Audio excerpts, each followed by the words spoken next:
ચાલો મિત્રો, જય દ્વારકાધીશ. કેમ છો બધા? મજામાં ને? જો આજે આપણે બનાવવાનું છે કેરીનું શાક.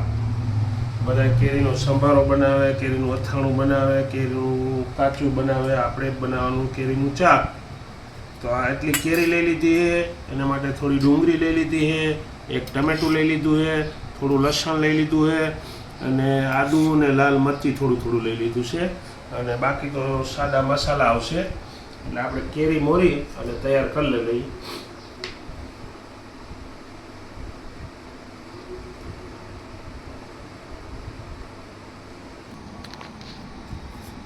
જો આપણે કેરી સુધારાઈ ગઈ છે અને હવે ટમેટા ચાલુ કર્યા છે સુધારવાના.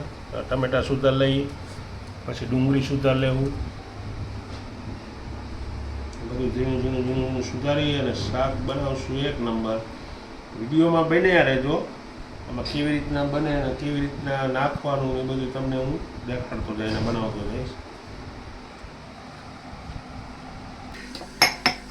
લસણ આપણે ખાંડી લઈએ, ગ્રેવી કરીએ એની જેમ થઈ જાય એટલે આખું નો રહી અને સળવામાં બહુ હાઈ ક્લાસથી.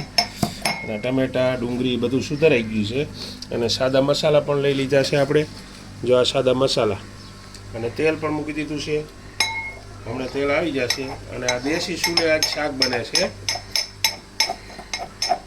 એની મીઠાશ કેવી હોય એ પણ તમે જુઓ, એકવાર બનાવીને ખાજો એટલે મસ્ત તમને એમ લાગશે. ના,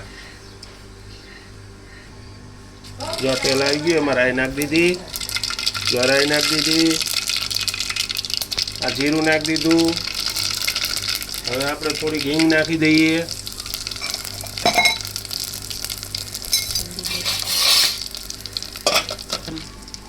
પછી તો આ જો લસણની પેસ્ટ જેવું બનાવ્યું હતું ને એ આપણે નાખી દઈએ. જો એને થોડીક આમ હલાવી નાખીએ.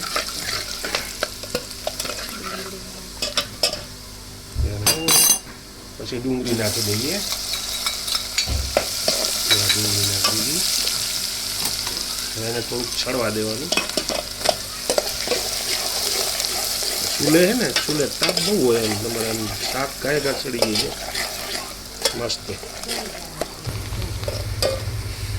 ચાલો, જો આ ટમેટા નાખી દીધા. હવે એને ઘડીક છળવા દઈએ. જો આ દેશી ચૂલાના શાક. અને હમણાં તો બાટલાની તંગી છે એટલે આ બધું કરવું પડે છે. બાકી દેશી ચૂલાને ફૂગે તો નહીં જ. તમે ગમે એટલી ગાય કરો ને, દેશી ચૂલાને ન ફૂગે. દેશી ચૂલા જેવી મીઠાશ ન આવે. શાક પણ એક નંબર બને. હાલો, જો આ કેરી નાખી દઈએ. કેરી નાખી અને થોડીક વાર સાતરવા દેવાનું. રેડી.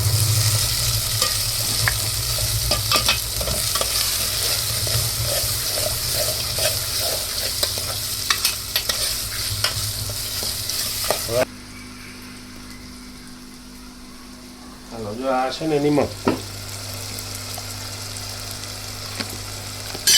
નિમક પછી આપણે છે ને અડધી ચમચી જેટલું હળદર,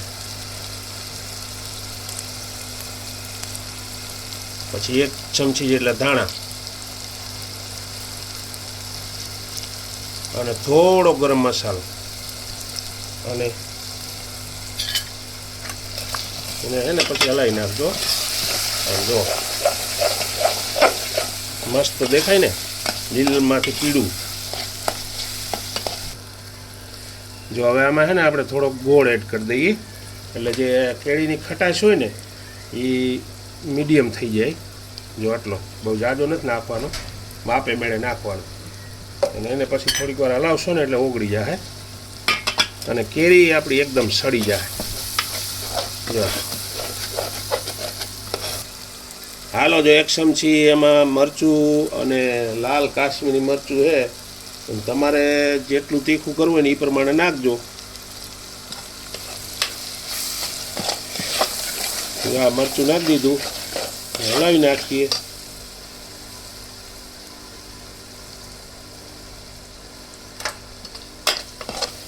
અને પછી છે ને આમાં જોઈને તો થોડુંક પાણી નાખી અને પછી ઢાંકીને મૂકી દેવાનું એટલે શાક કોઈ કાચું ન રહે બરોડું એના માટે.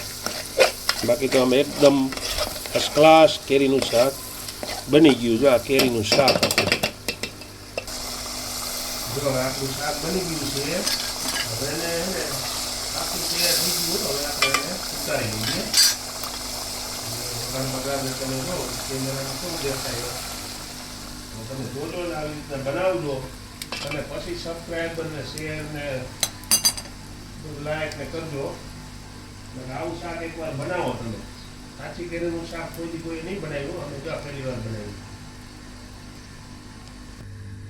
જો આપણે આ કેરીનું શાક બનાવીને તૈયાર થઈ ગયું છે અને તમને કેવું લાગે એ પ્રમાણે લાઈક શેર ને સબસ્ક્રાઈબ કરજો. અને જો વિડીયોમાં નવા હો તો ફોલો તો કરી જ દેજો.